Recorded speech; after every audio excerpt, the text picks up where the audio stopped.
and welcome to another episode of Life's a Trip. I am your host with the most, Tyminator, and today my guest, a very special guest.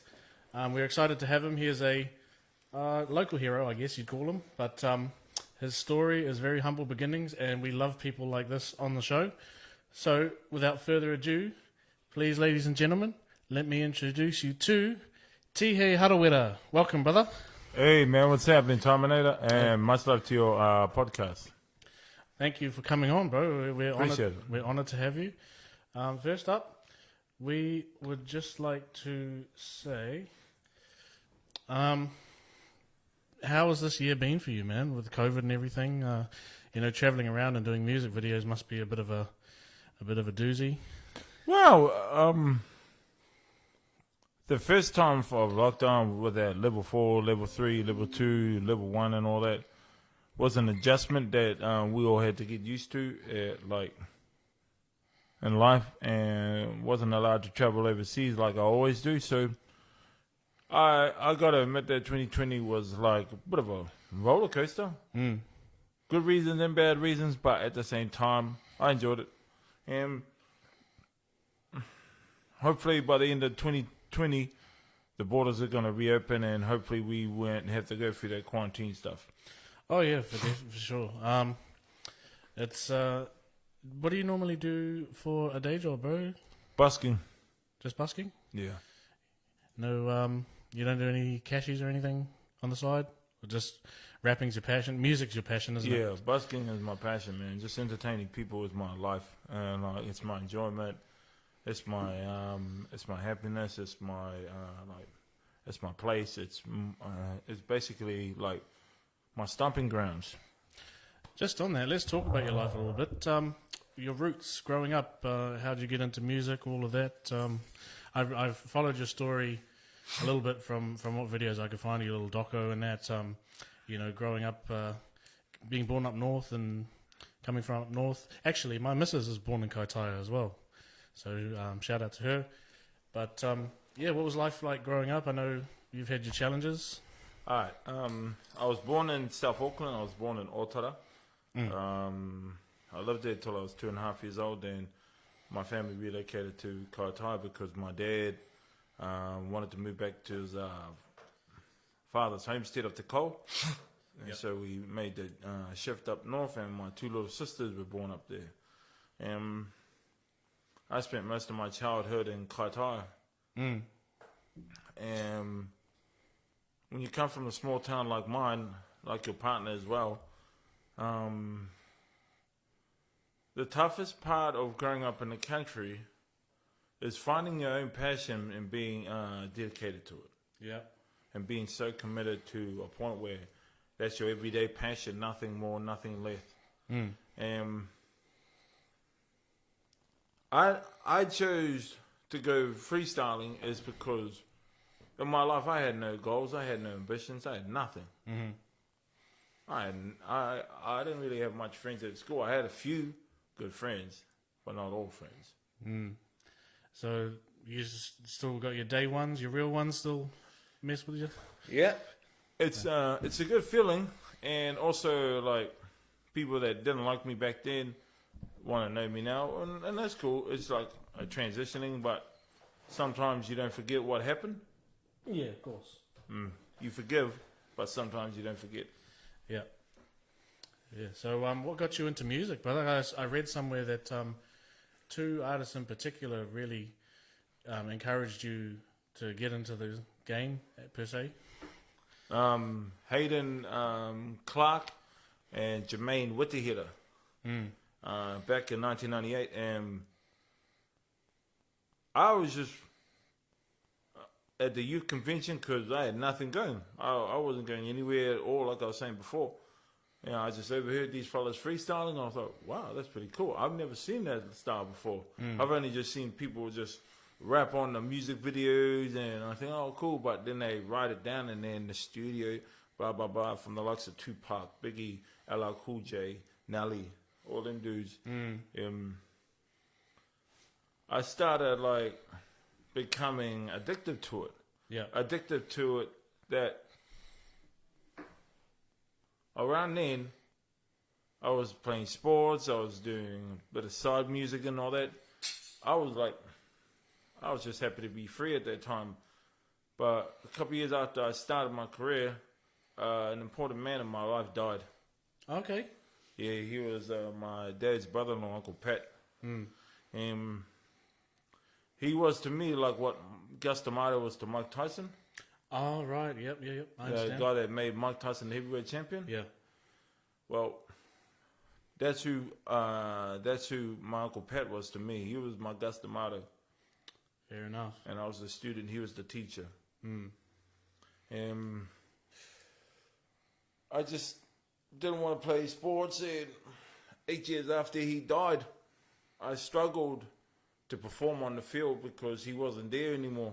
I just struggled. It's just because I didn't feel loved.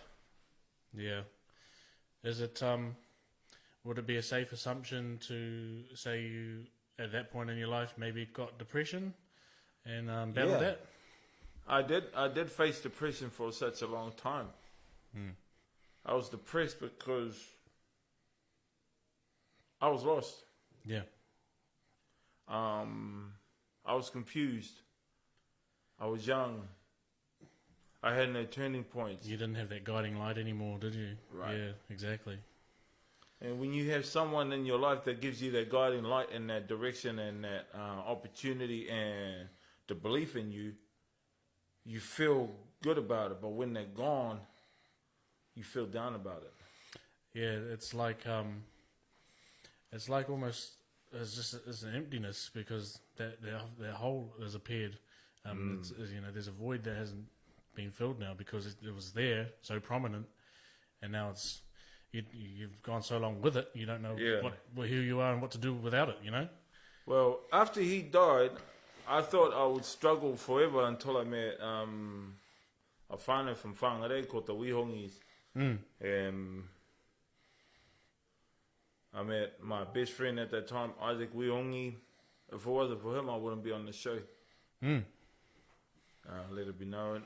His sister Rochelle, his older brother Thomas, his younger brothers Julian, Alshan, Tarongamau, Patu, and Hinare. So I hung out with them a lot, and I hung out with Norman Berryman, the late rugby player. Oh yes, yep. His little brother as well. Norman passed away 5 years ago, just 2 weeks before my film release for Tihei. God bless his soul, rest in peace, my dear friend in the world. And his sister just recently passed away.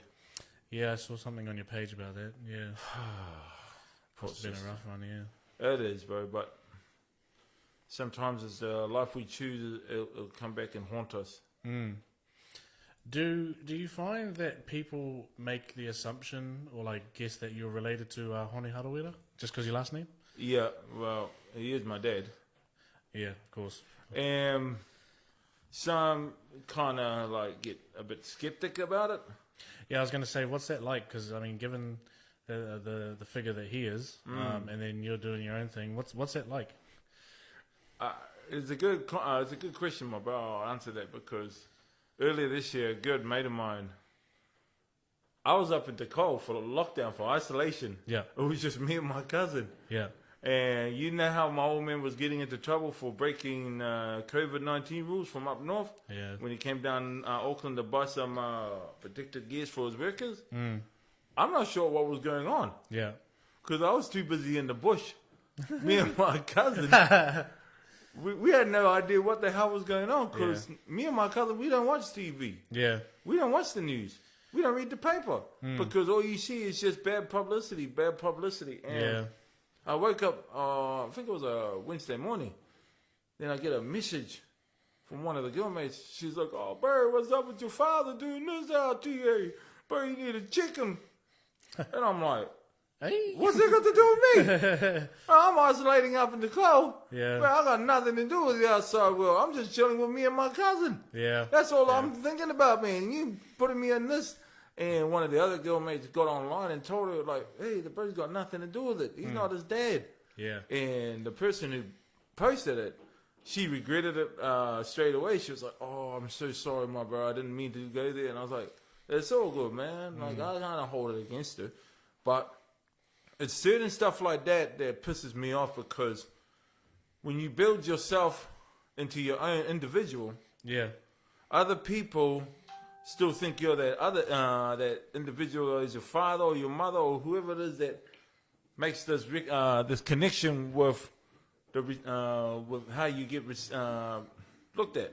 And my father, being the figure that he is, being the politician figure, being the outspoken figure, and here I am. I'm just a busker. I ain't even interested in I'm not interested in what TV has to offer, or what the news has to offer, or what the paper put out there, because it's like pathetic reading. Yeah. Because all you seem to see is bad news after bad news. Yes, after bro. bad, And these like, events happening. Yeah, I feel you. because 5 years ago I got interviewed on TV, thinking, oh yeah, it's gonna be cool, man. Gonna be cool. It's gonna be mad cool. Not to the even.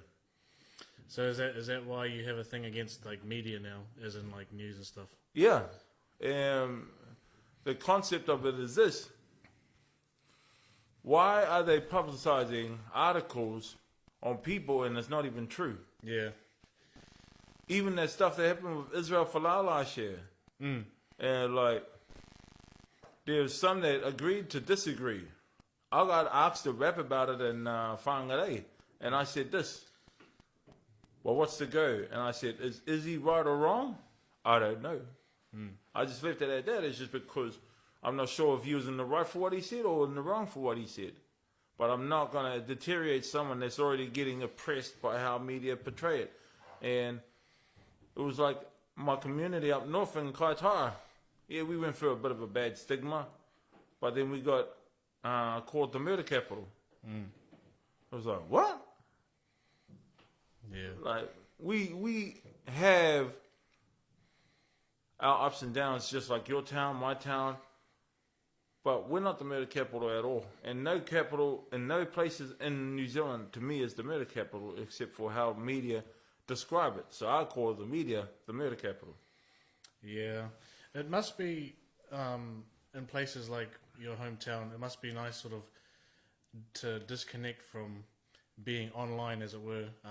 Just to be out in the bush and just relax, not be tied to any, Facebook and all the rest of it. But it also must be equally disheartening when you get dragged into it and you don't even ask for it. Yeah, it is a bit disheartening. But when I explained it to my friend, she was really understandable, and like I did a video about it, and I never even mentioned her name. It was just a respect thing that I had for my friend. Yeah, I wasn't gonna expose her to do the wrong things. No, I ain't even like that. Yeah, but she messaged me after the video came out. She goes, "Thank you so much, man. You are a wonderful individual, Tihei." And I was like, "It's all good, my friend. Don't worry about it." But being under the spotlight, being under the tabloids for all the wrong reasons, and when you get interviewed and then they say some misleading information about you, it kills your wairua. Yeah, definitely. Yeah.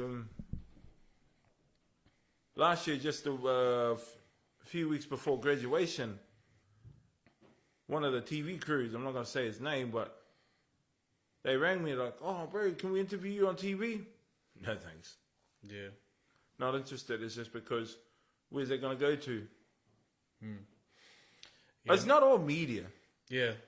But there's a couple of people I do trust, and there's just certain people I don't trust. Yeah. It's like you were saying before we started this, like all the mainstream, like commercialized stuff, stuff that, is going to be seen everywhere and just get people talking gossip and stuff. It is. Whereas stuff like this, like podcasts and that, and again, we appreciate you coming on, but we're here to get the real person, like find out your story from you, like we're not going to make up our own thing. And, because there's a saying, I think it goes something like, the sins of the father befall the son or something. Yeah. And of course, every time your dad gets a bad tick on his name or whatever, people will automatically, I guess, line that up. There's something, you're going to do something next that's going to be negative or whatever. Yeah, and I got that stigma so much times, bro.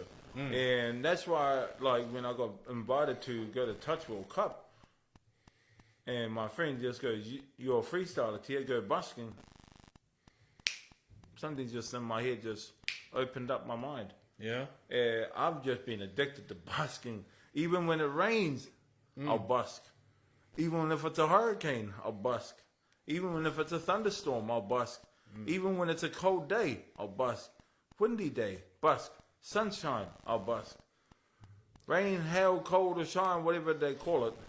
Rain, hail or shine, I'll still do it. It's just, I've seen a lot of people get caught up in the wrong side of the tabloids. And when you get betrayed in the worst kind of way, you got a few friends that disagree, don't like what they felt that you said in the article. But they don't want to hear it from you. They rather hear it from them. Yeah. Then all of a sudden they turn against you. And I've had that my whole life. Yeah. And based on my old man predictions, there was a certain time where I went out with a person, and her mother was like judging me because of my father. Yeah. She wouldn't even give me a chance to be with her daughter. Yeah, that's when some false, I guess, identity or false pretense about you, supersedes you before you even meet the person. Yeah. It's very, It's breaking. It's breaking for me because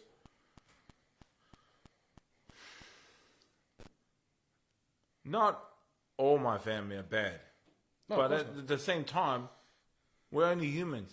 Exactly. Like I've got family members up north too, with the last name Rihari. Yeah. And there's some people that say, oh, there's a couple of bad eggs. But I mean, in every family, you're bound to have bad eggs and good eggs. Yeah. Like you said, we're all human. But with the busking thing, I guess because I'm getting a lot of aura from you. Like I can feel your aura. I don't know if that's just a Māori thing. Like when they meet other Māoris, you just get this vibe. But the busking thing, it must be because... I hope it's not a bad thing, no. No, it's honestly, like, you must get a kick out of doing the busking partly because I sense that you're a bit of a people person and you meet all walks of life and different characters and you enjoy that. I really enjoy it because I've come across a lot of buskers. And, like, covers buskers and all that. They're all right. But apart from myself, there was only one guy that I ever remembered that brought a challenge to me. Yeah. Bo Munga. Oh, true. Yeah. He was actually a good challenge. Yeah. Yeah. He was he was actually good. Just before the X Factor began, the one he won, remember, back in 2015? Well, I had never seen anyone that I remember. Maybe it was before me. There's going to be videos of buskers making other people cry, but I wanted to come from a perspective where I could just tell the truth from my heart, but with words and poetry. Yeah. And I've had an up and down upbringing or just journey through life in general? Yeah, it's just a journey. And I can express my story to someone and they can relate to it. Just like last night. A few years ago I was asked to rap about this girl and she went away for a while. And she finally just came through. She's been out for a few months now. Yeah. And I did her a rap. Everything I was rapping to her about, she was like, whoa, this kid, he knows everything about me. I was rapping to her about like life struggles, life obstacles and all that, and life challenges. Yeah. And I rap to little kids, I rap to sisters, I rap to anybody that's even lost someone. And you can see it in their eyes that they can't stop crying. Yeah. Yeah, I've seen on your doco Tihei, I saw You know, how you rap at the markets, and you have your little sign, you know, give me a topic and I'll rap about anything. And that's cool because, like, you see on TV shows sometimes, I don't even watch a lot of TV, neither do I actually, but like stuff on YouTube where they do like shows like this, radio shows where they, you know, put on an instrumental and they get a rapper to like do like word association and stuff. So they give them a word and they just like a topic. And I've done that before with Flavor, Mad Love to Flavor. Like they've given me a shot, including New FM, and even this show here is just like having a quarter over with you has been awesome. So I appreciate it. No, we are honoured to have you, man. Like the type of person that I'm sensing you are. Like we love people like you. Am I humble in your eyes? Yeah, honestly, you are because you're real. Yeah. And in my personal opinion, you're like the embodiment of not just what every Kiwi should be, but just what every human should be. Just real. You know, run it straight. Speak your truth. You know, don't gossip. Just, you know, because you only get one chance at life. You only got one chance to live, so just be honest throughout. Like people will either, you know, F with you or they won't. Yeah. No skin off your nose. Too true. One of the biggest turnarounds of my life was becoming a vegan. Yeah. I've seen a post on your page, I think it was maybe a week ago, where or maybe a little longer, where some people you were saying they were laughing at you for choosing that path, and you're never going to get gains, or you're never going to lose weight, or blah blah blah. Yeah. But in this day, like, it's so easy to just choose a label and stick it to someone, or just make an assumption about someone. But I reckon good on you, bro, for Thank you. Look after yourself, and you know, listen to your body, and you know, do what's right for you, and just keep on pushing. Like, bro.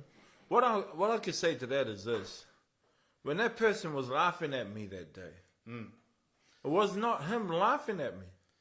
It was the people inside of him laughing at him, and he had no other defense to go against him, so he took his frustrations out on me. Switch the script. Yeah, so I kind of felt bad for him at the same time, because he's trying his hardest, and when people say it's going to be tough, it's going to be hard and all that, I want to tell you something, my brother. I want to say this. In life, nothing is ever hard.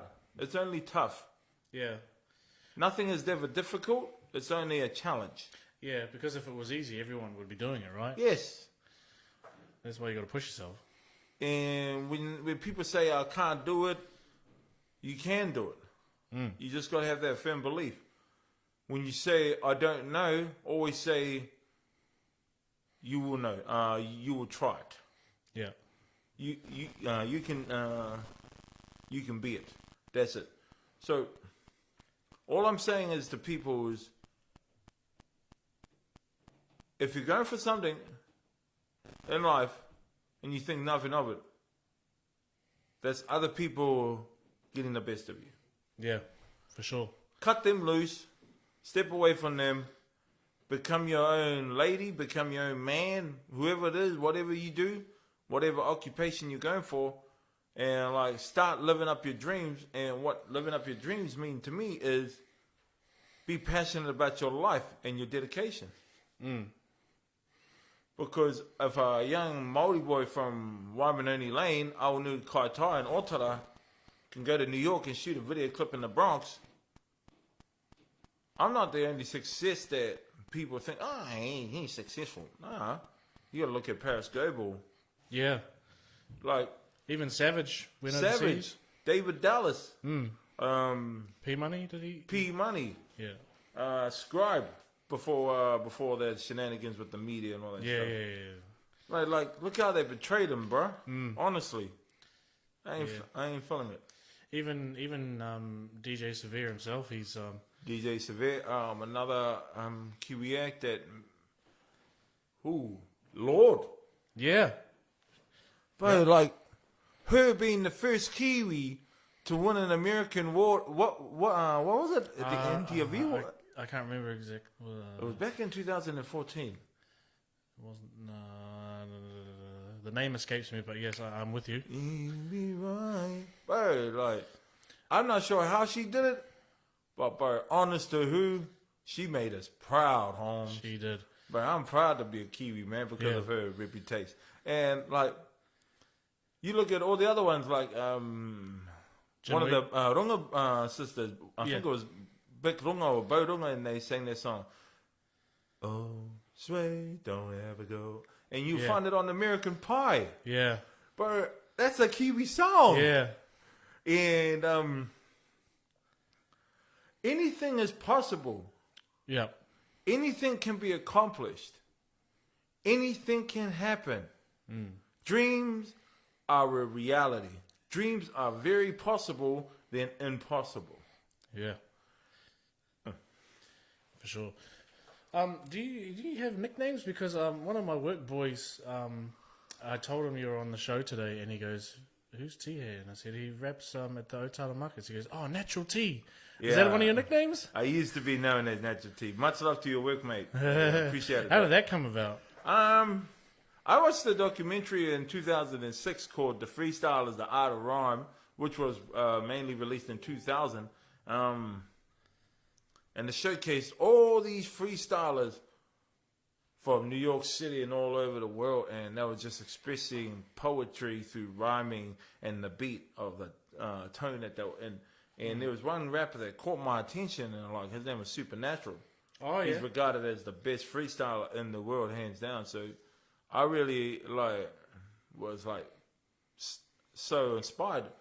Like, he gave me a lot of confidence. And I decided to name myself after him, and seeing that my first name was Tihei, I take out the I-H-E-I and just leave the T and just take the natural, and that's what it was. Natural T. Yeah. I think that's awesome.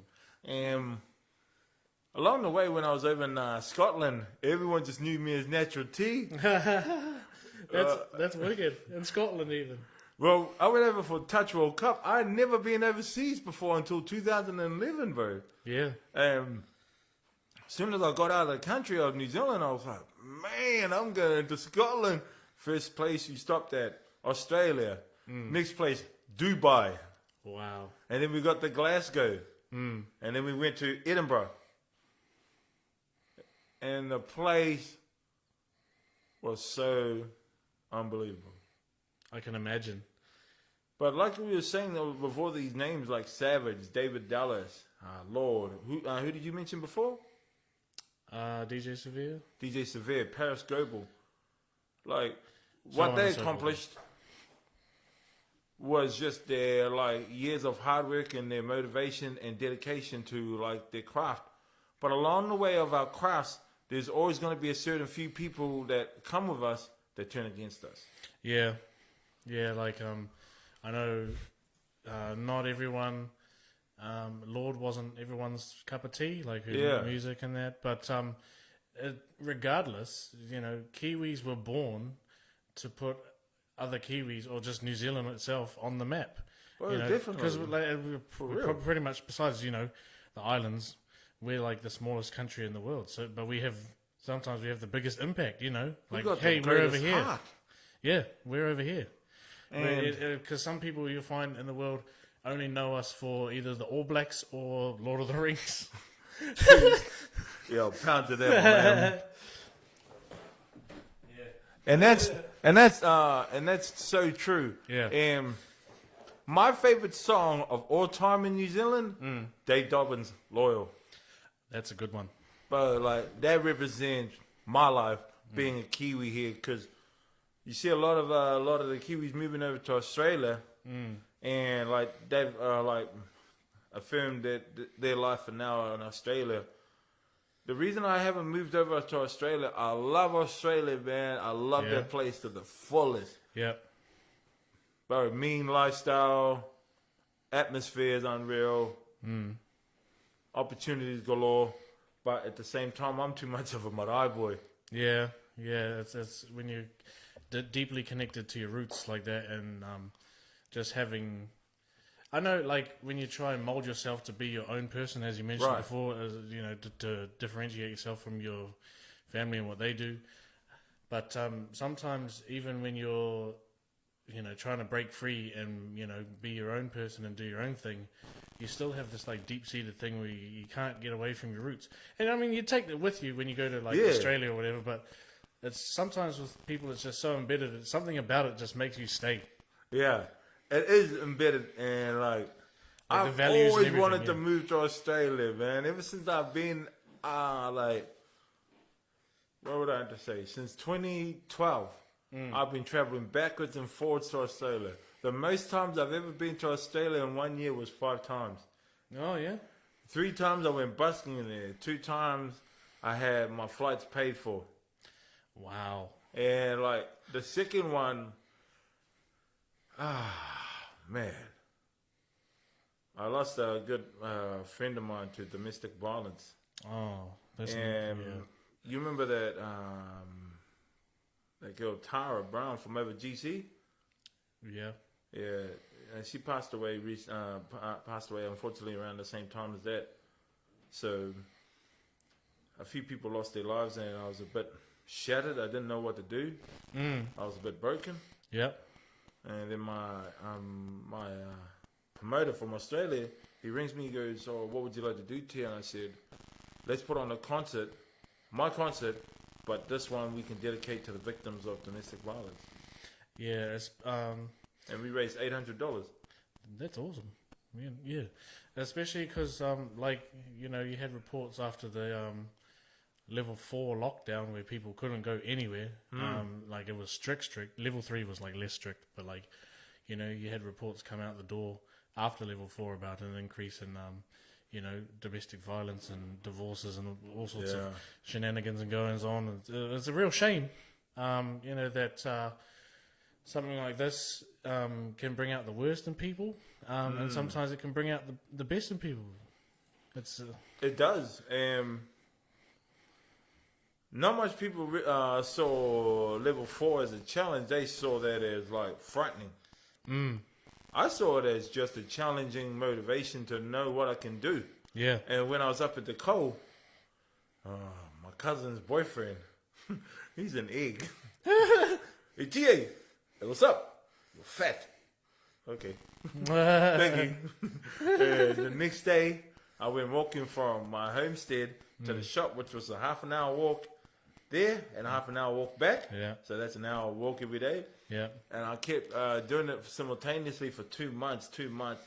And that's what got me into, like, when I came back to Auckland, I seen a lot of my friends and all that, like, going to the gym, and so I started hitting the gym. Yeah, no, you're looking good. Thanks, my brother. Yeah. I mean, there's still, a journey to carry on with that, but you just do you until you're happy. You're not out to please anyone and sculpt yourself to look like, Randy Orton or something, or The Rock. You know how I was explaining, like it would be tough to leave the marae behind if I was moving overseas? Yeah. That growing up on the marae explains my humbleness. Yeah, I can imagine. Because you remember that night, you remember how you saw my documentary, Tihei? Yeah. On the night it was released at the loading docks, much love to Hamish Bennett and Orlando Stewart. Love you fellas, man. Respect. Pals. And the whole crew that was behind it that day. Whoever you fellas were, man. Respect to you all.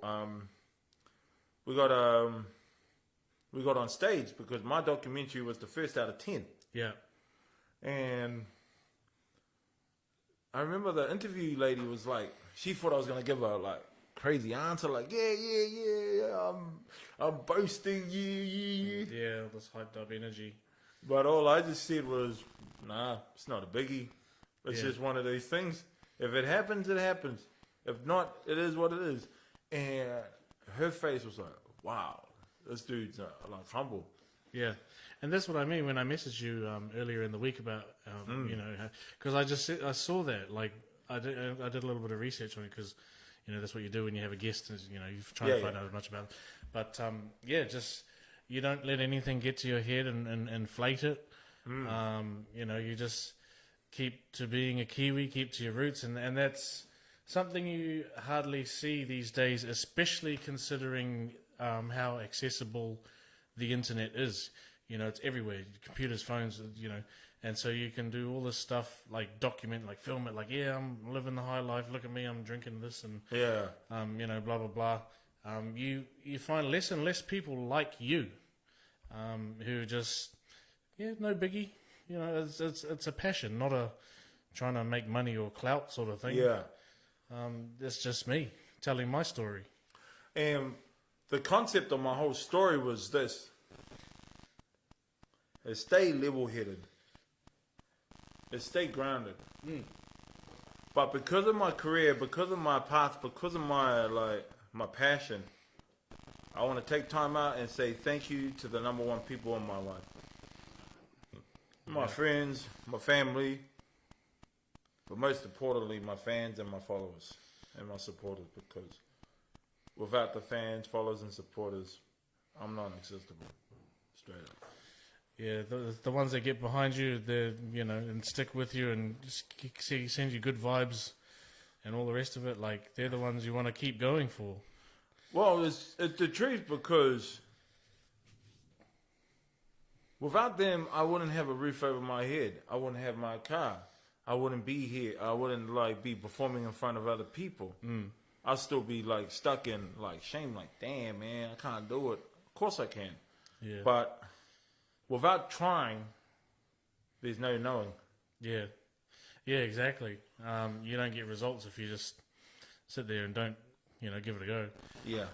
But what I love about you is you're not one to shy away from letting people know that you've struggled with disabilities, and still to this day. I remember, I think it was on your documentary or one of your videos. It was Tihei, the documentary actually, where you're like, I have autism, but look at me, I use it in my freestyle sort of. Like, that was dope. That was really dope. And to not be afraid to let people know, because there's this stigma about, especially with males, trying to be like the tough guy and not show feelings and emotions and let people know your problems and stuff. And here you are, like, just embracing it and letting it build you, and that's really awesome, brother. Thank you, brother. Like, my firm stance on it was what I faced in high school and intermediate was one side incriminating. I just released a song called What's It Like to Be Gifted, and it's a track about being autistic. I said in the first part of the song, I said this: I got bullied all the time, then I became the bully. Nobody cared. I was paranoid or scared or understood fully. Yeah. And they didn't realize I was getting bullied in a certain way. They just turned their back on me, and when I became the bully, they hated me for that. And that's judging. And my biggest concern with some people is this: if you're only feeding off what other people are saying, but you can't do it yourself, then it means you cannot stand on your own 2 feet. Yeah, they can dish it, but they can't take it. Yeah. Don't like the taste of their own medicine. People like that, no good. In the bin, off you go. Bro, kaki day, gone, goodbye. Yeah. And all I've ever wanted to do was explain to people what it was like to be me. Yeah. But they were too afraid. But they didn't realize that I've never forgot. Yeah. I've forgiven half of them. I've forgiven all people that have done me wrong. And I hope that they've forgiven me too. But for those that did me wrong years ago, I said this: I'm going to succeed and you're going to lose. Yeah. And how am I going to succeed? It's the more that they bully people, the more that they pick on people or make fun of people or mock them because they can't talk properly. That's ignorance. Yeah. But is it their ignorance or someone else's ignorance? They got to have picked it up from somewhere, and they're just wallowing in their own puddle of, self misery and whatnot. Yeah. And that's why you're progressing, is because, as you said, you've forgiven most of them, because you can't move forward unless you forgive and just Yeah. let it be and just move forward with your own thing. And that's the real that's the truth of it, because in the end, are you gonna win by holding on to it, or are you gonna lose by not letting go? Exactly. Yeah. And I've seen my decades of destructions. Our generation, some of our parents never forgave the people before them, Yeah. or people our age never forgave their parents or the people before them. Yeah. And when I met a man in 1995, this is no bull. If no one's going to believe me on this, then that's on you, but you're going to hear it first. I met Nelson Mandela in 1995. True. Yeah. Whereabouts? If I may St. ask. Matthew's Church in Auckland City. Yeah. November time, just a few months after South Africa won the Rugby World Cup 15-12 against England. Is that the infamous, where there was like a thing in the sky that dropped like a whole bunch of stuff on the rugby field? Was it? No, that's Eden Park.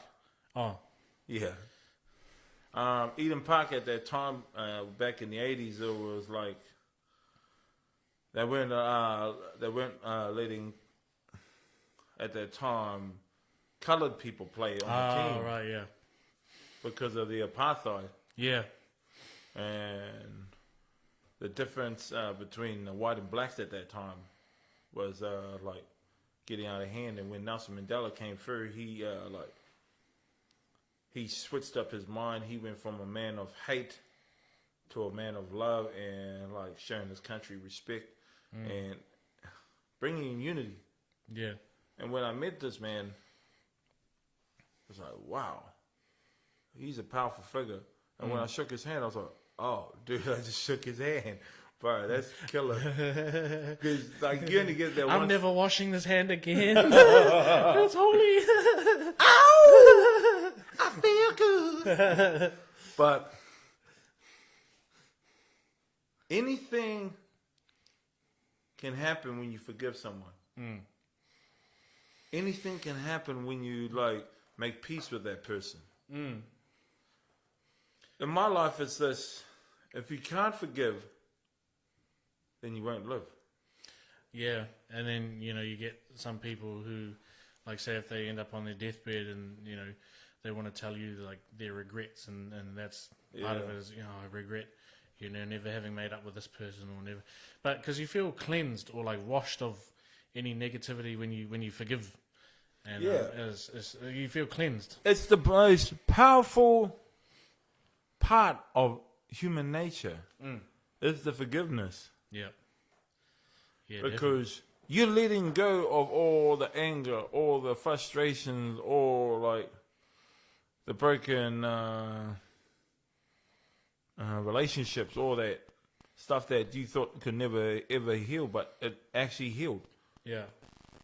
If you take time to learn, you actually take time to listen and vision to what can be better. Yeah. It's like because I don't know if I'd call it a philosophy, but there's this thing.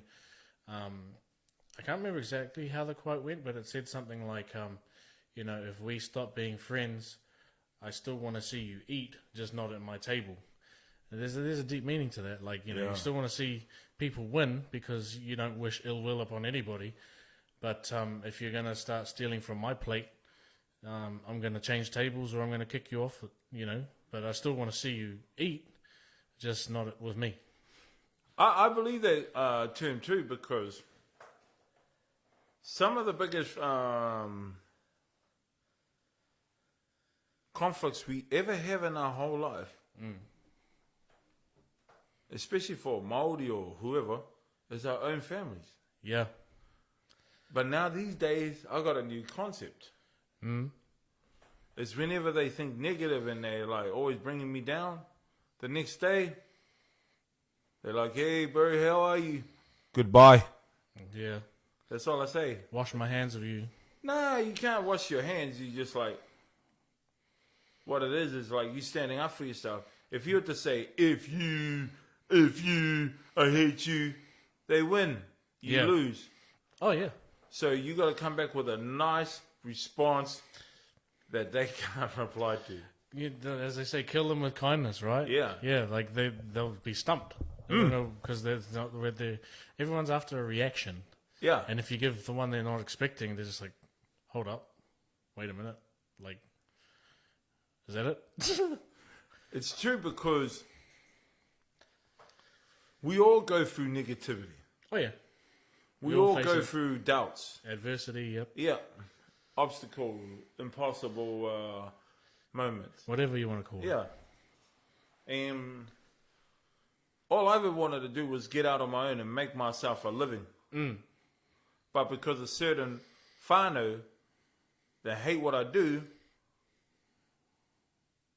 and the reason why they dislike me is because I don't pick them before me, I pick myself before them. Yeah. They dislike that. Do you find like that some people become a little bit judgmental? Like, say if they see you busking, they make an assumption that like, you know, well, maybe not homeless, but just like poor. That's why you're busking, and like, I've gotten that before. yeah, And they're like, oh, bro, are you busking to get a car or are you just getting drugs with my money? And I said, what makes you think I smoke drugs? Are you too scared to come into my world and see what it's really like? Or are you just standing from the outside and just oppressing me? see, that's the thing. Like, people take things at face value. Like, they'll see a Māori boy and, you know, take I could be robbing people. Yeah, and like, you know, they're just make an assumption like, oh, you know, he's brown, he's busking for change, he must, Yeah. you know, want to buy alcohol or something. Like, that's not what the basis of busking is. It's like an art form. Yeah. Like, you have the Buskers Day at the beginning of each year, I think it is. Yeah. In Aotea Square. Do you go to that? Nah, I've heard of it. Oh, okay. Do you play any instruments like guitar or anything? Nah. That might be stereotypical, you know, being a Māori. Oh yeah, pick up the guitar. Da, da, da. Well, I'll say this. Some buskers don't really like me. Yeah. Yeah. Why is that? They just you like It's just have a because completely different style or approach, or my style is like, I'm not Elton John. I'm not Bob Marley. I'm not Justin Bieber. I'm not Christina Aguilera. I'm not Ricky Martin. just on Bob Marley. I did see that you wanted to work with a reggae artist, though. Yeah, I wanted to work with a reggae artist because I wanted to switch it up a bit. And I want to be trying to do a song with the bro Loms Brown Oh yeah. and Tamika. Yeah. I'll tell you a story, bro, about Tamika, why I wanted to do a song with him. I had one of my biggest regrets in life, and I'll say it here. Yeah. 2017, when his old man was really sick at that time, Mecca invited me onto the stage to come and perform, but I was in the toilet and I rushed out of the toilet. I forgot to wipe my bum. I was too trying to get on stage, and they just finished up, and I was like, damn. A few months later, Matua Kau passed away. Oh no. That's one of my biggest regrets. Yeah. That's why me and Mecca always keep in touch right now. But when I heard about his passing, you want to know why I went vegan, my bro? Why is that? Growing up on the farm, we like feed the animals, feed the pigs, feed the chickens, or all that stuff. But then we also like enjoy the meat. But sometimes when you eat the meat, it comes with a cost. Yeah. The drugs, and cancer and all that stuff, with heart attacks and strokes. 4 years ago, my older sister, she'll be 42 in a couple of days. She had a stroke Yeah. at 37. Yeah. And you look at what made her go through that. Why did she end up having a stroke?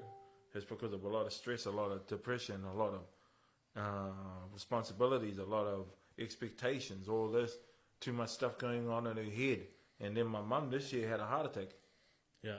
And my nana. And I look at life and I'm like, man, why are these people like going away and not coming back? Yeah. Yeah, so I had a look at it, and when I came back from New York City, I made the switch from eating animal products to no animal products in me now. But I'm not an anti-person against people that eat meat and all that stuff. I'm cool with it. They still offer me food, but when they leave, I give it to the homeless people. Oh, okay. And when I'm at the Otara shopping centre, I'll always buy the homeless people food. That's just my my whakaaro. It's just like, that's the way I roll. Yeah. And when I see the kids, I'll get them a kai. Anybody. Yeah. No, that's awesome. Being that type of person, that's sort of the reputation you want to build, like, because you want to shy away from people's assumptions. Oh, he's busking because he's poor, or he wants alcohol or something. Like, when people see stuff like that, like, you know, you're feeding, you know, the less fortunate or whatever, it challenges them to think differently. Yeah. And, you know, but they change your mindset. Yeah. They still have that same attitude, like, oh, but he's going to do it for alcohol. Yeah. I don't drink. I don't smoke. I don't do drugs. I haven't had a drunken beer since December the 31st, 2007. Oh, wow, long time. And I haven't touched marijuana since August the 3rd, 2002. I haven't had a smoke of, what was it? Cigar since February the 22nd, 2011. And that's awesome that you remember those dates too. Like, it's a milestones for you, man. Like, that's awesome. What's just talking about marijuana? You know, this year is the referendum, they're calling it. What's your opinion on that? You know, like, do you reckon it's good for some medical uses? What's your I take believe on they should. Yeah, they should legalize it. Because people say, like, even if they don't smoke or ingest it or whatever, like, you look at all these A-list actors. Who doesn't smoke weed? Yeah. Yeah, but you know, it really does have some, you know, medical qualities for a lot of people. It does, and the problem is there's only certainty of like weed that is like all good to like thing, but yet there's that certain parts of weed that's not been legalized, and yet people get a hefty fine. Yeah, there's so many wasted resources too, like waste of, you know, jail cells and police time. If, you know, if we can just legalize it, you know, everything will be good. Yeah, because you don't have to be a lover of weed or even use it to know that there's better things police can do with their time, the government you can do with their time. Money can be put lawyers, into the courts, the judge. Everything, bro, and money could be put to better use. It needs to be. What I refer is that they legalize marijuana. Definitely. Yeah. I'm not, to all people that might dislike what I just said, don't take it to heart. Don't take it on board as like a disrespect. I'm just saying what I felt. Yeah. Because you can't deny there are some, for some people, there are some qualities where it really helps them. Yeah. You know, you get cases where people with depression, you know, they go to the doctors, they go to counselling, they take the pills, and it just rubs them up the wrong way. And, you know, their medicine is in, like, the oils or whatever it may be, as opposed to, like, pharmaceutical-made stuff. Some people are just wired like that. Yeah. That's just how it is. I know with your old man, you know, being in the politics world and whatever, you know, you try and stay away from it. But if I may be so bold as to ask, what's your take on the whole politics at the moment? You know, Labour, National, yada yada yada. What do you think, bro? I just want what's right for me. Like, I'm cool with like Jacinda Ardern. That's just me. A lot of people hate my guts because I won't disrespect her in a rap song or freestyle. But there's no reason to. They got to realize something. There's a difference. I don't read papers, nor do I watch the TV. Yeah. And every article that they talking about that they're frustrated at me about, I don't have time to read it. It's just because it's one-side information. Yeah. And I have this concept. If you read what you believe, be ready to be defeated. Yeah. If you don't read what you see, you succeeded. Learn the difference. Learn what I'm saying. Yeah. Is misled information the truth? Or is misled information false? Too much people get carried away into that whole thing of, yeah. But no. Like, much love to Labour, man. I hope they do good. Yeah. Everyone else, that's just me. That's just my take on it. When I met Jacinda, she was cool with me. I was cool with her. And what she did at Waitangi Day, when she got on the waka. Yeah. No, that was cool. Bro, that's respect. John Key couldn't even do that. Yeah. And it's funny because you find any other country in the world that will call its leader auntie. It's too true, bro. Yeah. Because she's compassionate like that. She just comes off like that. And that's how we react as a...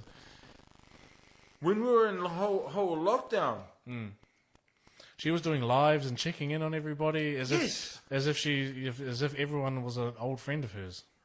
That's how she addressed the people. Like, she's cool, and to do that with a new baby as well. Well, not new now, but like, yeah. And what she's done for our country during this time has been nothing short of like inspirational. People are gonna hate me for saying that, but who cares? It's my honesty. I'm not disrespecting anybody. I'm just saying what I felt, and like, people only buy into what papers put out there.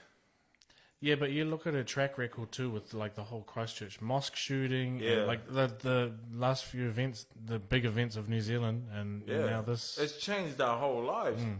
Yeah, Like that whole mosque attack, I did not know what to think at first. I was like, whoa, was this planned or something? But to those 50 victims that died, God bless their soul, rest in peace.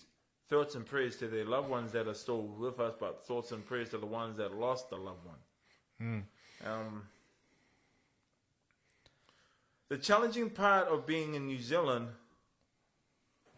for anybody this weekend to vote is their own desire to what they believe to what they don't believe. yeah, A lot of people are going to go with facts or figures. With like conspiracy, or is it the Illuminati, or is it like, are we in prison? Is it 5G? 5G, whatever it is. Where's my tinfoil hat? I hope I haven't offended anybody. Oh yeah, no, it's all in jest, like lighthearted. We don't mean offence, on the show. We're not about that, but we here at Outspoken Media, we're about just keeping it real and just talking about things that are topical. And we're here for relaxing, good time, good vibes. Yeah. GVO, good vibes only. We mean no offence, no harm to anybody in particular. Just it's out there in the open to talk about. So Yeah. that's just a disclaimer for you people. Thank you for watching. But so how do you keep your style of with your hip hop? I mean, obviously it's a passion of yours. Why hip hop in particular? Man, I had a brother. He was a breakdancer back in the days. Yeah. From what I've been told, he was really good at dancing. I saw him dancing a couple of times when I was a kid. But he was influenced by the bad crowd. Oh, okay. Right. And he kind of went off the rail with him. Oh, sorry to hear that, brother. It happens. Is what it is, eh? Yeah, it is what it is. And I love my brother. Yeah, of course. But in saying what I said, but I wanted to like follow my own trail and be my own man and not follow my dad's footsteps. Because everyone, including some of my family, didn't like me going against my old man and being my own man. Well, I wanted to show you what that was like for myself. Yeah. And my perspective and why I did that. And why I did it was this. if you follow a trend and you're not comfortable with it, years on, you're going to be uncomfortable about it. Yeah.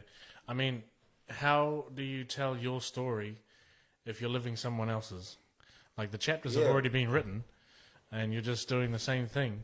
That's not your story. That's not who you are. Yeah. And everyone wants you to follow the line. Yeah. If you don't follow the line, then you're good as nothing. And yet here you are against the grain, being good for something. Yeah. You got to find your own passion, your own heart, your own mindset, your own controlling, your own destiny, your own feelings, but most importantly, your own life. Yeah. And what you're good at to what you're not good at. What you can do to what you can't do. Yeah. All these assumptions happens for a reason. Like I said earlier, face value. People just take it as, right in front of them without digging deeper. It's a shame, but that's just everything happens quickly now, so quickly. Like, it's just snap. What's the next trend? Snap. What's the next thing? Snap. What's the next thing? Everyone's looking for the next thing to talk about. Like, even when I get even when I freestyle to a lot of people, I've done raps for whoever it is. Like, I got friends that are proud of their sexuality. I got girl mates that marry my girl mates, men that marry men, and all that. I'm cool with it. I get along with anyone and everyone. Yeah, because it doesn't matter about sexuality or religious beliefs. Just if you're a good person, I'm a good person to you. It's like, if you're cool with me, I'm cool with you. You don't like exactly. me, I don't like you. Yeah. But it's not like you don't like them. It's just that you don't have time for it. I just don't have time for those that come to me with ignorance. Being all and arrogant. This ain't about no sexuality or race or religion or thing. It's about the doubtful mind of someone who comes in and tries to possess you with jealousy because of the oppression that they've been taught about you. Yeah. And when you throw your jealousy at someone else, it's basically what you've been told that will influence you. Either you can ignore it or you can take it on. Yeah. And in this perception, everyone's taking it on. Yeah. Do you find, when you talk about oppression, obviously you face quite a bit of that growing up because once your, disabilities came to light, people would have just, So do you think maybe because you would have reverted back, become recessive, as it were, try and shy away from people, and did you get into music writing that, like, you got into being creative that way because you isolated yourself a little bit and just had more time to focus on? Have you always been good at, like, creative writing, or is it like when you freestyle, obviously freestyle, like, is off the top of the dome, or some of it's written, or what's the story there, bro? I started high school, 1998, and after I got taught by Hayden and Jermaine, I used to freestyle to myself in class, like rap words to myself, and everyone used to come in. I used to get laughed at. Yeah. Because they always thought I was this funny type of character. Or like just trying to be cool for breaking out of the shell, as it were. Yeah. Like, if you follow a crowd that's not in your life, that's not really acceptable to your feelings or your upbringings and stuff, what's your next move going to be? So I carried on. Yep. And that's what I did. Even when people didn't like me, and I saw it. And so I carried on, and the more I carried on, the more people realized that I wasn't going to give up. Yeah. I was never going to quit. And why I never wanted to quit is because of those people. They drive you. No. No? I saw talent before me. And they Forget didn't. to carry on. They say talent can take you as far as you can. But talent doesn't die. No, of course not. Your brain doesn't die. Your body doesn't die. It's the collapsation of people in your head. Yeah. The people in your circle. The people of your choosing that you claim to be as your friend. Yeah. And when you do that, it restricts you. It limits you. I'm limited. I'll busk until the day I'm dead. Yeah.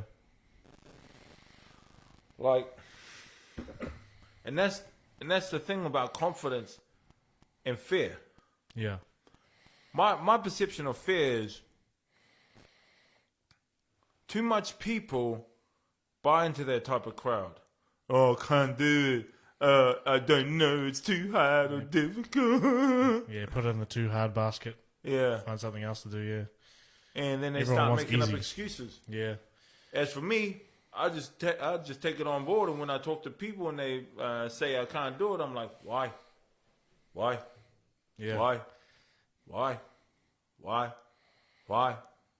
And then they hate my guts. Yeah. And why they hate my guts is because I actually care and I want to see them succeed. If I say why, it's not disrespecting their privacy. It's just telling them honestly, stop being a failure and stop acting like a loser because you're not a loser. Yeah. And it's like the crowds we hang out with. Why are they doubtful? It's because they've been taught that in their own lives. That failure is the best way for you to live. Well, I'm here to tell you that failure is not the way to live. Yeah. Choosing to believe and trying is the way to living. That's actually how this whole podcast came about. Yeah. Because I never in a million years thought I'd be doing something like this.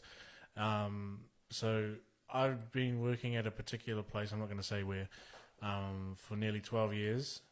And then because of COVID, I got made redundant. Oh, right. And I wouldn't say I was broken, but I was a little, sort of became your home away from home, Yeah. and the work boys sort of become your families, your brothers and that. So it was a little sad at first, but honestly it was a blessing in disguise because I never would have got a chance to do something like this. I was bending over backwards 12 to 14 hours a day, for a company, making them money. Right. Whereas now I still have a day job in warehousing, but it's closer because I was working on the shore before, and I live in Green Bay, out towards Titirangi. And the travel. Well, in the mornings the travel isn't so bad, but it's just the whole thing. But now I work in Mangere, and I finish at a set time, and then I can come straight out here. Me and the bro next door. Yeah. Much love to your friend too. We started this thing, and I never would have got time for it before because 90% of my efforts went into my workplace. I was there from, sparrows fart till dinner time. I never saw my kids. They were always in bed by the time I got home. Whereas now, I have time to either go home and have dinner with them or come and do this. And, I've been told I should always have been on radio, just the personality that I have. I should have been on the mic. But podcasts are in right now. It's the thing. And so the bro was like, you were born to, maybe whether or not be on camera, just talk to people because you're a people person, social butterfly. I get that from my father. But yeah, I never would have dreamed that I'd lose that job. I thought I was going to work there till I died. Well, that's what it is. Take this on as a blessing. I am. Yeah, definitely. Like, COVID has done wondrous things for me this for year. me, personally. it was like this. It was like, why am I not up every day doing a 9-to-5 job? And I tell you why. Not all human beings are built for a 9-to-5 job. Agreed. Yeah, I feel you. Yeah. I just wanted to find my own passion, and I used to work at Packet Save, pushing trolleys and stacking shelves. I remember working at Burger King, cooking burgers, and when I was at Burger King, people were coming up, bro, you're that freestyler fella. Yeah. Bro, what's a freestyler like you flipping burgers for? Wow. Yeah, because you get into that mindset, where you got to put a roof over your head and pay the bills somehow. But us as humans, we weren't put on the earth to pay bills and die. Yeah. Like, just that your whole life. You cannot do it. No. And like sometimes when you get past the age of 65 and you get that retirement pension, it becomes very difficult on the bodies because you got to adjust to a new format of living. I just want to say this to you first and foremost, my brother. Rest in peace to your dad for sorry for your loss. Oh, thank you, man. All good. But yeah, like as you said, when you get to the age where you can retire, if you've just worked your whole life just to get by, you think to yourself, what did I do with all those years? Because you get to a point, when you retire and you finally have this freedom, but it's It comes too late. it comes, exactly. Because you've given all your best years to some company that you've made them a ton of money, and they've paid you a little bit, but just enough to get by. The economy and whatnot. Some people really struggle, and then this year with the whole government subsidy thing and all the rest of it, and businesses closing down. Yeah. And so I had when me and the bro started this, we had skeptics at first, should you be starting a business? And, when it's there's COVID, it's a bit difficult to start a business, but we're doing all right. My advice to you, my brother, is this. If I was you, if the job you are at right now is not your passion, then don't fall apart by staying with it. All I'm saying is this. If you believe that you can do something creative from out of this, I suggest you should make this a full-time employment for yourself, is because you're chasing your goals, you're chasing your dreams. And it's like me when I busk. Yeah. It helps me. Eventually this will be becoming my full-time thing, because there's a couple other things that I do here besides podcasting. Because we just started, this isn't quite enough to pay the rent. So, but the day job that I'm at, like it's still warehousing, but it's a good crowd. I don't hold any disdain towards it. Yeah. I like what I do. I wouldn't say it's a passion, but I'm not against it either. It does the job for now, until this grows and I can just be doing this, because as I said before, we weren't put on this earth to just work our asses off, bend over backwards to pay bills and die. Yeah. So if I have the opportunity to make something of myself and become my own boss, which I am here, as opposed to making money for someone higher up than me in that field, then just do it, jump at it, which is what I've done. Which is now we're here. Yeah. And it's awesome. I love this. I love both, but I love this. Yeah, it's awesome. The dedication into life is your mind. Yeah. Create your path for where the direction is in your mind. That's all I've got to say. Yeah. So on your doco, I saw that you were given the name Tihei, meaning breath of life. Yeah. Tell us about the whole resuscitation thing. What happened there, bro?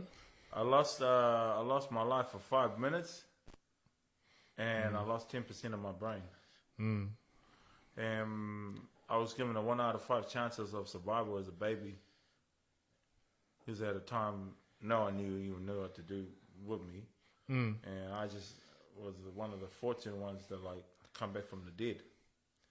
Do you reckon it was partly like a mana thing, or through just family vibes, or? I'm not sure what to say about that, because it could be or could not be. But all I can just say is that when you survive death, it sticks with you for life. Yeah, of course. Because some that born and they died straight away, they're not coming back. And it's kind of worked out that your name means breath of life, because now that's what you give the people Yeah. that you meet. The markets or wherever you go, up north, down south, people get like a fresh perspective of, or you're like a breath of fresh air, bro. Like people come across you and your style and the type of person you are. And it's like, whoa, like you don't meet people like this anymore. I think that's awesome. Thank you, my brother. And I'm just like fortunate to like share my story. Like, what's it like having me on your podcast? It's amazing, honestly. It's for the research that I've done on you before the show, you're real. You're a real person, and you don't come across that too often these days. Especially with your personality, the way you are. It's few and far between. But when I did that freestyle for Israel Adesanya, much love to the last Stylebender. That was from the Bro Iti. But much love to the Bro Iti. Yeah, that's how I came across that video. Yeah, like everyone was like, bro, he's crazy. Wow. The only thing crazy is your flow, bro. I fuck with it. Not Thank gonna you. lie. Appreciate it. What I just want to say, like, all this recognition that I've gotten since that video has been marvelous. But I get asked this a lot, eh? When are you gonna sign up to the record labels? It's like signing your soul to the devil, bro.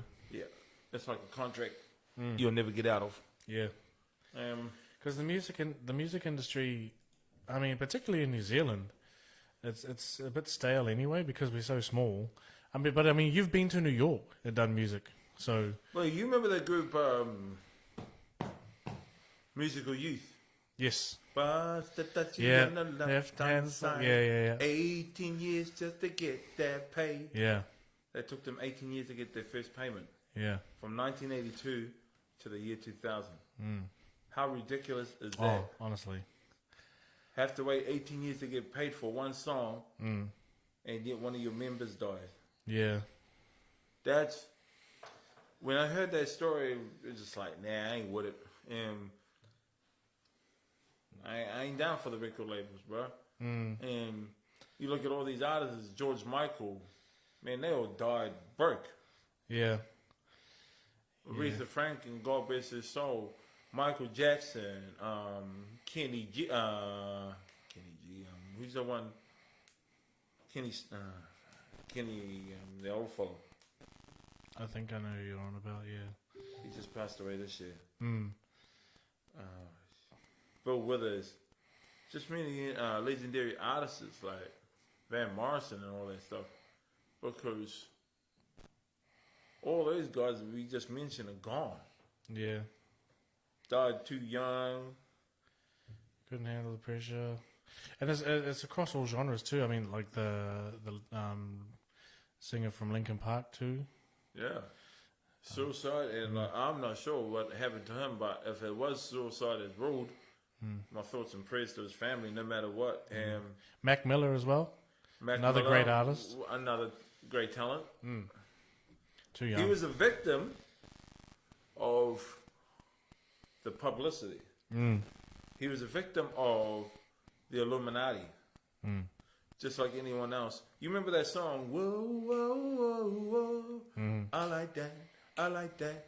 From what I got told, that lead singer Houston cut his eyeball out. Oh. Far out. Because of the Illuminati, he said. Wow. That's out there. That's definitely out the gate, yeah. So with you, with your freestyling and that, it's off the top of the dome, from what I can see. Do you have like little notebooks? You write raps down and no, or you have like a photographic memory, or just like it just comes to you like. I have a photographic memory, and like when I did a rap for Matthew Ridge. Oh yeah. Man, I remember the day I met him. I was like, Bird, can I do a rap for you? And his face was, no! Oh, chill out, bro. Come on, homie. I ain't even like that, homie. Don't even sweat, dude. Yeah. He's like, no! I was like, what's your problem, bro? And he thought I was going to talk about his bad side. And I was like, it's got nothing to do with me, bro. What you did in your past, homie, that's your business. I was just trying to tell him, bro, stop freaking out, stop being hot-tempered. Yeah. But he finally calmed down and he goes, here's $20. It better be good. Yeah. And I talked about in 1990 how he played for the All Blacks. His face was, whoa. Yeah. And I said, you went to Manly in 91, and he's like, damn. And I said, you had your baby Jamie in 93, and you married Sally a year later. And he's like, bro, who the hell? I knew everything about him just by watching TV as a kid. Yeah. And I did a rap for a league legend who I felt he never got his credibility, was Rod Silver. They called him the Rocket. He played for the Canterbury Bulldogs in the days. I felt he was like part of the indigenous community that played in the NRL, who paved the way for Greg Inglis, Latrell Mitchell, Jamie Roberts, all those dudes. Like he had an important role, but yet he gets overlooked for some reason. And I did a rap about the 95 league season last year, bro. And I was talking about every game leading up to the grand final when they won it. Yeah. I was talking about how they beat the Dragons, how they beat the Brisbane Broncos, and how Alfie Langer got outplayed by Jimmy Dimmick, and how Canberra Raiders got beaten by them in the semis. And they came to the final, they beat Manly 17-4.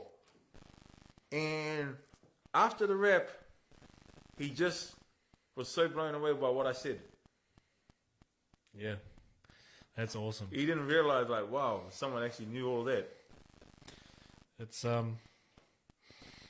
it blows people away when they think that all people know about them is the media, like as you were going on about before, like the bad stuff, and then you just blow their mind with like this sort of stuff, like you play rugby for this and da da da da. Yeah. Like it amazes people that and it makes them know that you care enough to like talk about anything else but that other stuff, and they walk away feeling good. Thanks, man. And the way that you present yourself to people, it's not that common anymore. So props to you for spreading positivity and doing what you do, bro. I want to create positivity because all There's I not see enough is of it. negativity.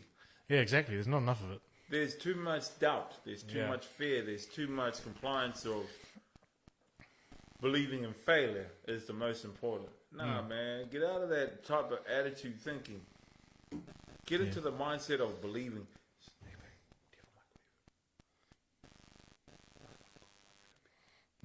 Yeah, after the show.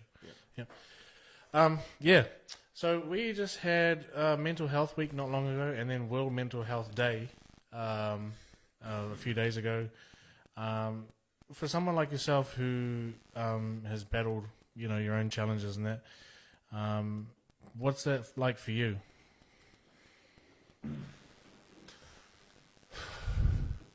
This whole mental health awareness thing,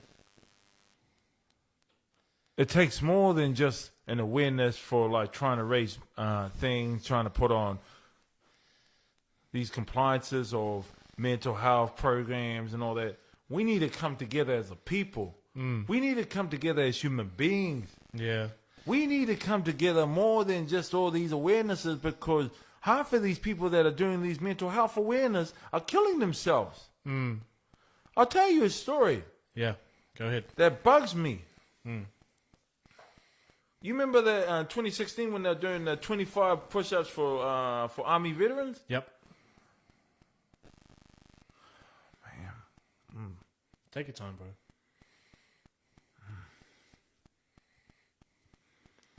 A friend of mine...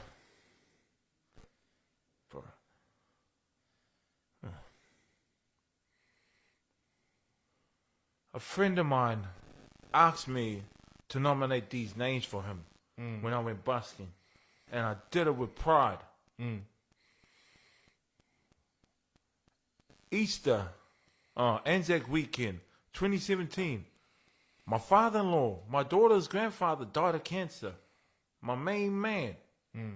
Then I hear that my friend took his life. The same person who asked me to nominate his friends. That's what I'm saying. I'm not disrespecting anyone that gets out there and promotes all these awareness things, but it's not enough. Yeah, mental health doesn't just last 1 week. It doesn't. It lasts a whole life. Yeah. Because anyone that's lost somebody to suicide, they got to live with the burdens. They got to live with, like, the laugh from other people. Ah, you lost someone to suicide. Yeah. That sucks. And for the parents that lost a kid, either a daughter or son, to suicide, You don't imagine. yes, it was like this girl I met a couple of years ago when she was working at the markets. Her old man was accused of something that he never committed, and he took his life. Then after he passed away, it was revealed he didn't even do it. And that's a lot of bull. I'm going to come out and be honest. That's what we're about here, bro. 7 years ago, I was accused of an accusation. It was a heavy one. And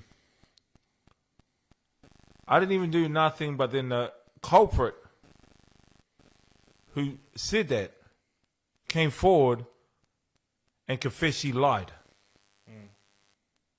about it just to set me up. I went through depression for 6 years. Even when I did that documentary, Tihei, Yeah. I was in depression. I tried to hide it. Yeah. And you do, because I've battled depression. And it's an automatic setting. You try to hide it because you don't want other people to, like, you don't want a pity party, or you don't want anyone else to know what that feels like, sort of thing. So you try and cover it and put a face on it, yeah.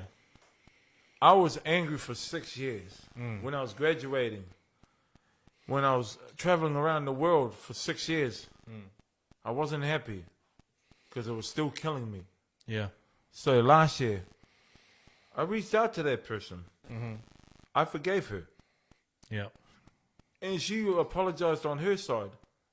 And my only response was, apology accepted. And the real reason I forgave her was because in order to go forward, you got to go back and let go of something. Closure. Yeah. And I got closure, and I'm really fortunate. And to anyone that's been in my shoes, looking for an example, looking for a way to, like, forgive the past, all you need to do is just reach out to that person that did you wrong and forgive them. Yeah. Because the more you hold on to it, the more it carries with you until you're buried, until you're gone into the ground. And it's going to eat at you, and eat and eat and eat. So this mental health awareness, it needs more than just a weak promotion. It needs more than just a weak organization. Because some of these people that work for the mental health can't even get along with people with autism. Yeah. Or like bipolar, but yet they work in these functions and like, yeah. But how could you call yourself a social worker doing that type of stuff, but yet you fear the people who have it? Yeah. I'm not a fan of that. No. I don't like you because you choose to not listen. It's like being two-faced. It's double standard. I gotta tell me what you think of this lyric, and tell me what's your thoughts on the meaning, your meaning to it. I said this: everyone has choices, ambitions by decisions, but why are you fearful to listen for which creates division?